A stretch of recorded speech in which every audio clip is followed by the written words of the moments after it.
வணக்கம் தமிழக மக்களே, இந்திய தேசத்தின் குடிமக்களே, தற்போது நமது இந்தியாவை தாக்க கரப்பான் பூச்சி என்ற ஒரு விஷக்கிருமி இயக்கம் வந்துள்ளது. இந்த இயக்கத்தில் சமூக வலைதளத்தில் அவர்களை ஃபாலோ அப் செய்பவர்கள் மிக கவனமாக இருக்க வேண்டும். இது ஒன்றும் நீட் தேர்வுக்கான போராட்டம் கிடையாது. இந்தியாவின் தேச துரோகிகள் ஆரம்பித்திருக்கும் ஒரு இயக்கம் கரப்பான் பூச்சி ஜனதா பார்ட்டி. தயவு செய்து எனது அருமை மக்களே, வேண்டாம், தேச துரோகத்தை நாம் செய்யக்கூடாது. இங்கே தேச துரோகிகள் நிறைய பேர் இருக்கிறார்கள். அவர்களை களை எடுக்கவே நமது இந்திய ராணுவம் உள்ளது, ரிசர்வ் போலீஸ் படைகள் உள்ளது, NIA உள்ளது. தயவு செய்து தமிழக மக்களும் இந்தியாவில் இருக்கும் அனைத்து இளைஞர்களும் யாரும் அந்த இயக்கத்தை ஃபாலோ அப் செய்ய வேண்டாம். அந்த இயக்கத்தை ஃபாலோ அப் செய்யும் அனைவருமே நமது எதிரி நாட்டை சேர்ந்தவர்கள், குள்ளநெறி கூட்டத்தை சேர்ந்தவர்கள். இந்தியாவின் எதிரி யாரோ அவன் நாட்டிலிருந்தான் அதிக ஃபாலோவர்ஸ் இருக்கிறார்கள். ஆராய்ந்து பாருங்கள். அவன் நமக்கு நன்மைக்காக அவன் வரவில்லை. நீட் தேர்வை எதிர்க்க முற்படுவர்கள் அனைவரும் காங்கிரசின் கைக்கூலிகளே. அந்த நீட் தேர்வை கொண்டு வந்தது யார்? காங்கிரஸ்காரன் தான். அந்த நீட் தேர்வை இருந்துட்டு நீங்கள் வேண்டாம் என்று சொல்லும்போது அதை டெல்லி கோர்ட்டில் நீட் தேர்வு நடந்தே தீரும் என்று அதற்கு வாதிட்டது யாரு? நளினி சிதம்பரம். காங்கிரஸ் கட்சியின் முக்கிய பதவியில் இருந்தவர், அமைச்சர் பதவியில் இருந்தவர், மத்திய அமைச்சர் பதவியாக இருந்தவர். அது உங்களுக்கு அவரை சிதம்பரத்தை தெரியாதா? உங்களுக்கு நிதியமைச்சர், இந்தியாவின் காங்கிரஸ் கவர்மெண்ட் ஆளும்போது அவர் தான் நிதியமைச்சராக இருந்தார். அவர்தான் நீட் தேர்வை ரத்து செய்ய நிறைய விஷயங்களை கொண்டு வந்தார். நீட் தேர்வை கொண்டு வந்தார். அவர் அந்த நீட் தேர்வை வேண்டும் என்று சொல்வது அவருடைய மனைவி நளினி சிதம்பரம். இது முதலில் தெளிவாக புரிந்து கொள்ளுங்கள் மக்களே. நீங்கள் எதையுமே ஆராயாமல் இது போன்ற இயக்கங்களில் சேரக்கூடாது. மக்களை முட்டாளாக்க, இந்தியாவுக்கு துரோகம் செய்ய நிறைய பேர் காத்து கொண்டிருக்கிறார்கள். பிஜேபி என்ற ஒரு கட்சியை எதிர்ப்பதற்காக இங்கே தேச துரோகம் நடக்கிறது. இது இன்று இல்லை, நாடு சுதந்திரம் வாங்குவதற்கு முன்னால் இருந்தே இது நடந்து கொண்டிருக்கிறது. அதை நீங்கள் நன்றாக புரிந்து கொள்ள வேண்டும். உடனே யாரும் அங்கே லைன்ல வந்துடுறாங்க வரிசை கட்டி சங்கி மங்கின்னுட்டு. இங்க இந்த சங்கி மங்கிக்கெல்லாம் இடம் கிடையாதுங்க. ஒன்லி நேர்மைக்கு மட்டும்தான் இங்க இடம் இருக்கு. நேர்மைக்கு மட்டும்தான் இங்க இடம் இருக்கு. வேற எதுக்கும் இங்க இடம் இல்லை. நீங்க நினைக்கிற மாதிரி இங்க மதவாத கட்சியோ இதோ கிடையாது. இந்த நாட்டில் அனைத்து மதத்தினரும் சமம். அதைத்தான் எல்லாரும் சொல்கிறோம். நாம் தெளிவாக இருக்க வேண்டும். மீண்டும் இந்த நாடு அடிமைப்பட்டு விடக்கூடாது. பாகிஸ்தானில் இருந்து அந்த கரப்பான் பூச்சி இயக்கத்திற்கு கிட்டத்தட்ட 20 லட்சம் ஃபாலோவர்ஸ் வந்திருக்காங்க. அதை நீங்க முதல்ல நன்றாக புரிஞ்சுக்கணும். நமது எதிரி நாடு அங்கிருந்தா வந்திருக்கான். அதனால இந்த இந்தியாவில் இருக்க இளைஞர்கள் எல்லாரும் தெளிவாக தான் இருக்காங்க. ஆனாலும் தெரியாமல் ஃபாலோ செய்து விட்டு முழிக்க வேண்டாம். இப்போது சென்னையில் போராட்டம் நடத்தி கொண்டிருக்கிறார்கள் இளைஞர்கள். அவர்கள் அனைவருமே இந்த நாட்டுக்கு உள்ளே இருக்கும் ஸ்லீப்பர் செல் அந்த ஸ்லீப்பர் செல்லுக்கு இந்த நாட்டுக்குள்ள இருந்து தேச துரோகிகள் அவங்க. அந்த நாட்டுக்குள்ள, நம்ம இந்திய நாட்டுக்குள்ள இருந்துகிட்டே தேச துரோகம் பண்ணக்கூடிய குள்ள நரிகள் உள்ளது. மிகவும் ஆதங்கத்தோடு கோபத்தோடு சொல்கிறேன். இந்த நாடு உங்களுக்கு என்ன கொடுக்கவில்லை? இந்த இந்திய தேசத்தில் இருப்பதை விட மற்ற தேசத்தில் இருக்கும் இந்துக்களோ, இஸ்லாமியர்களோ, கிறிஸ்தவர்களோ, சீக்கியர்களோ இருக்க முடியுமா? புத்திஸ்டுகளோ? இந்தியா மட்டுமே உங்களுக்கு கருத்து சுதந்திரம் இருக்கிறது, எல்லாத்தையும் கொடுத்திருக்காங்க. இந்த பாரத தேசம் அனைத்து மக்களுக்கு அம்மானது. ஏன் வெளிநாட்டினர் வந்தால் கூட அவர்களையும் வாரி அணைத்துக் கொள்கிறார்கள். ஆனால் துரோகிகளுக்கு இங்கே இடம் கிடையாது. இடம் இருக்கக்கூடாது, கொடுக்க கூடாது. இது இங்கே வாழும் மக்களுக்கு ஆபத்தாக முடிந்துவிடும். தேச துரோகிகள் இந்த இந்திய திருநாட்டில் இருக்கக்கூடாது. நீங்களும் தெரியாமல் அந்த இயக்கத்தில் போய் சேர்ந்து விடக்கூடாது. நல்ல ஊழலற்ற கட்சிகள், இயக்கங்களில் சேருங்கள். முதலில் எனது இளைஞர்களே, குழந்தைகளே, சினிமா மோகம் வேண்டாம். சினிமா ஒரு என்டர்டெயின்மெண்ட், அதாவது நமக்கு ஒரு பொழுதுபோக்கு. அதை நம் வாழ்வில் ஒரு அங்கமாக வைத்துக் கொள்ளுங்கள். நம்மளை ஆள தகுதியானவர்கள் யாரோ அவர்களுக்கு உங்கள் வாக்குகளை செலுத்துங்கள். குழந்தைகளே, இளைஞர்களே, நன்றாக படியுங்கள். இன்று உங்களுக்கு தேவை படிப்பு மட்டுமே. போதை கலாச்சாரம், ரவுடி கலாச்சாரம், இதில் மூழ்கி விடாதீர்கள். வேண்டாம், உங்கள் எதிர்காலம் வீணாகிவிடும். கயவர்கள் அதிகமாக இருக்கிறார்கள். திருட்டு திமுக இது போன்ற நிறைய கட்சிகள் இருக்கிறது. நம் கட்சிகளை பற்றி பேச வர வேண்டாம். திராவிட கூட்டங்கள் இந்த தமிழகத்தையும் ஒழித்து கட்டிவிட்டது. இந்தியாவின் வளர்ச்சியை கெடுக்கவும் இவர்கள் முயற்சி செய்கிறார்கள். முக்கியமாக இந்த இத்தாலி சோனியா காந்தி குடும்பம் பலதரப்பட்ட விஷயங்களை முயற்சி செய்கிறது. எப்படியாவது இந்த இந்திய தேசத்தை பிடித்து விட வேண்டும், பிரதமர் ஆகிவிட வேண்டும் என்று வினம் மேல் அரசியல் நடத்தி கொண்டிருக்கிறது. மணிப்பூரில் செய்த கலவரம், அதற்கும் காங்கிரஸ் தான் காரணம். இங்கே வேற யாரும் இது கிடையாது. நன்றாக புரிந்து கொள்ளுங்கள். அரசியல் மிக கொடூரமானது. அதை நாம் ஆரோக்கியமாக செய்தால் நாம் நன்மை பெற்று வளமாக வாழ முடியும். அதனால் உங்களுக்கு ஒரு விஷயத்தை தெளிவுபடுத்த விரும்புகிறேன். சரியான தலைவரை தேர்ந்தெடுங்கள். ஊழல் இல்லாத, போதை இல்லாத, பாலியல் குற்றங்களை தடுக்கக்கூடிய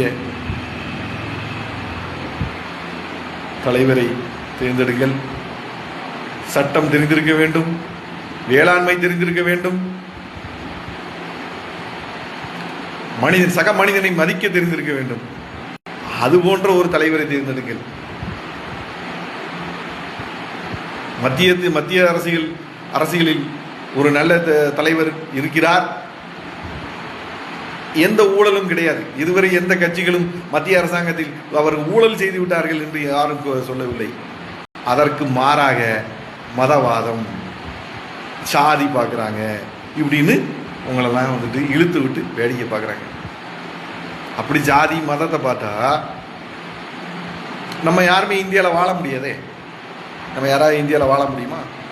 ஒரு பிரதமரோ, அது அவங்ககிட்ட இருக்கக்கூடிய எம்பிக்களோ, அமைச்சர்களோ ஜாதியை பார்த்து மதத்தை பார்த்து இருந்தால், இந்துக்களை தவிர இந்தியாவில் கிறிஸ்தவர்களோ இஸ்லாமியர்களோ வாழ முடியுமா? வடநாட்டுக்கு சென்று பாருங்கள், அங்கே எல்லாம் சரியாக நடந்து கொண்டிருக்கிறது.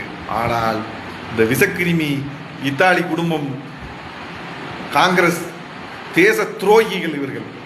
அன்று வெள்ளைக்காரன் ஏஜெண்டாக இருந்தார் நேரு. இதில் எந்த மாற்றம் இருக்கு எனக்கு தெரியவில்லை. சுபாஷ் சந்திர போஸை காட்டி கொடுத்தார்கள்.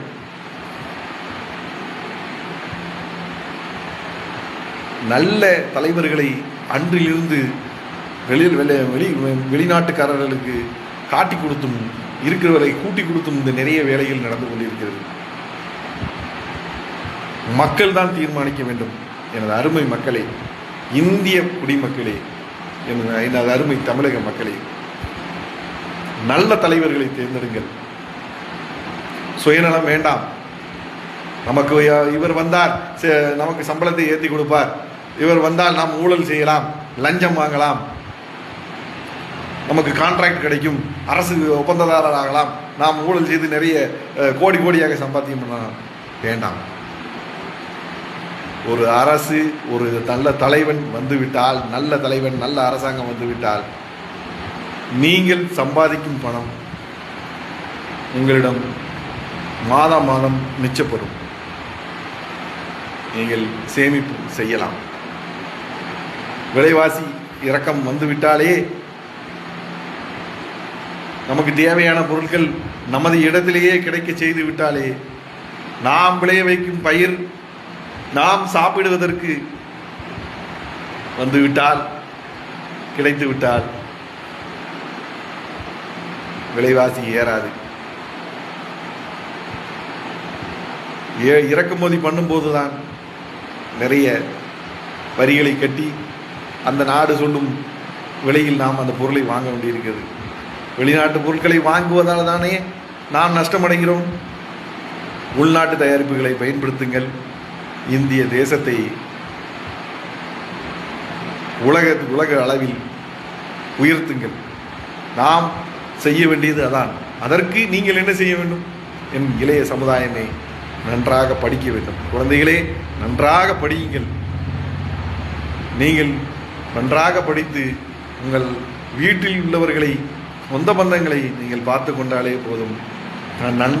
தானாக நாடு வளரும். நல்ல தலைவர்களை தேர்ந்தெடுங்கள். 18 வயது வரும்போது இளைஞர்கள் உங்கள் வாக்கை தீயவர்களுக்கு அளிக்காமல் நல்லவர்களை ஆராய்ந்து பார்த்து. ஏன்னா இதுக்கு முன்னால் 2000க்கு முன்னால் இது போன்ற சமூக வலைதளங்கள் கிடையாது, இன்டர்நெட்டுகள் கிடையாது. ஏதோ எங்கேயோ ஒரு இடத்தில் கம்ப்யூட்டர் இருக்கும், ப்ரௌசிங் சென்டரில் போய் அங்கே போய் தான் நம்ம பார்க்க வேண்டியிருக்கோம்.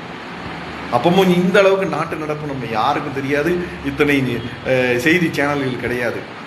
ஆனால் இன்று உங்களுக்கு எல்லா வாய்ப்புகளும் இருக்கிறது. நல்லவர்களை ஆராய்ந்து அவர்களுக்கு உங்கள் வாக்கை அளியுங்கள். நல்லவர்கள் அரசியலில் நிறைய பேர் இருக்கிறார்கள். சாக்கடை என்று யாரும் ஒதுங்கி விடாதீர்கள். நல்ல இளைஞர்கள், துணிச்சல் உள்ள இளைஞர்கள், நேர்மை உள்ள இளைஞர்கள் அரசியலுக்கு வர வேண்டும். அரசியலை படிங்கள். பொலிட்டிக்கல் சயின்ஸ் அப்படின்னு பாடம் இருக்கு. பொலிட்டிக்கல் சயின்ஸை படிங்க. மேனேஜ்மெண்ட் கோர்ஸ் படிங்க. மேலாண்மை தெரிய வேண்டும், பொருளாதாரம் தெரிய வேண்டும். இதை அனைத்தையும் படித்துவிட்டு அரசியலுக்கு வாருங்கள். அரசியல் ஒரு சாக்கடை என்று ஒதுங்கி ஓட வேண்டாம். அதை கல்லை போட்டால் நம் மேல்தான் சாக்கடை தெரிக்கும் என்று சொல்லி சொல்லி சொல்லி வளர்த்து விட்டார்கள். நாம் கல்லை தூக்கி போடாவிட்டாலும் யாரோ ஒருவன் அந்த சாக்கடையில் கல்லை தூக்கி எறிவான். நாம் நடந்து போகும்போது நம்மேல் அது படதான் செய்யும். அதுக்கு அர்த்தம் என்னவென்றால், அவன் செய்யும் ஊழல் நம் தலையில் வந்து விடியும். அதை புரிந்து கொண்டு இளைஞர்களே ஒதுங்க வேண்டாம். சினிமா மோகம் வேண்டாம். சினிமாக்காரர்கள் அவர்கள் வழியில் போகட்டும். நல்ல குடும்ப சூழ்நிலையில் வளர்ந்த மக்கள் சரியான தலைவர்களை தேர்ந்தெடுங்கள். இனி வரும் காலம் இளைஞர் காலம்.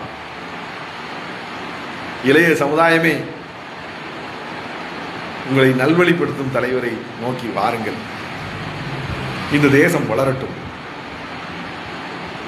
இந்த வாரம் போன்ற கரப்பான் பூச்சிகளுக்கெல்லாம் பயப்படாதீர்கள். கரப்பான் பூச்சிகளை நமது இந்திய இராணுவம் பார்த்துக் கொள்ளும். ரிசர்வ் படைகள் உள்ளது, அதிரடி படைகள் உள்ளது. இதற்கென்று தனியான ஃபோர்ஸ்கள் வைத்துள்ளார்கள். அவர்கள் பார்த்துக் கொள்வார்கள். நீங்கள் செய்ய வேண்டியது நன்றாக படியுங்கள், நன்றாக சாப்பிடுங்கள், நல்ல பொருளை வாங்குங்கள். அந்நிய தேசத்து பொருளை வாங்க வேண்டாம். நம்ம நாடு தயாரிக்கும் பொருட்களை வாங்குங்கள். நல்ல வேலைக்கு செல்லுங்கள். அரசியலும் படியுங்கள், வேளாண்மையும் செய்யுங்கள். நமக்கு தேவையான உணவை நாமளே விளைய வைத்து கொண்டால் விலைவாசி கட்டுக்குள் வரும். வெளிநாட்டுக்காரங்களுக்கு வேலை செய்வதை விட்டுவிட்டு நமது நாட்டில் வேலை செய்ய வாருங்கள். எனது அன்பான, நேர்மையான, படித்த நண்பர்களே, வெளிநாடுகளில் நிறைய பேர் இருக்கீங்க. நீங்களாம் வரணும், இந்த இந்திய தேசத்திற்கு வரணும். இந்த நாடு நலம் பெற வளம் பெற உங்களை நாங்கள் எதிர்பார்த்து கொண்டிருக்கிறோம். நன்றாக படித்தவர்கள், நேர்மையானவர்கள் அனைவரும் வெளிநாட்டுக்கு சென்று விட்டீர்கள். காரணம், இங்கே இருக்கும் அரசியல்வாதிகள் உங்களுக்கு கொடுத்த தொந்தரவுகள் தான். நம்ம நாட்டில் எந்த ஒரு பெர்ஃபெக்ஷனும் இல்லை என்று நினைத்தவர்கள் அனைவரும் போய்விட்டீர்கள். ஏன்னா இங்கே நேர்மையாக உங்களை உழைக்க விடாமல் இருந்ததால் நடந்துவிட்டது. ஆனால் இனிமேல் அது நடக்காது. நீங்கள் நேர்மையாக உழைக்க முடியும், அரசு ஊழியராக இருக்க முடியும். அரசு ஊழியர்கள் நேர்மையாக இருக்க இனிவரும் அரசியல் தலைவர்கள் உங்களுக்கு சுதந்திரம் கொடுப்பார்கள். தயவு செய்து இந்தியாவிற்கு வாருங்கள். இனி இளைஞர்கள் தான் இந்த நாட்டின் முதுகெலும்பு. இந்த இந்திய தேசம் வளரும். ஜெய் ஹிந்த்.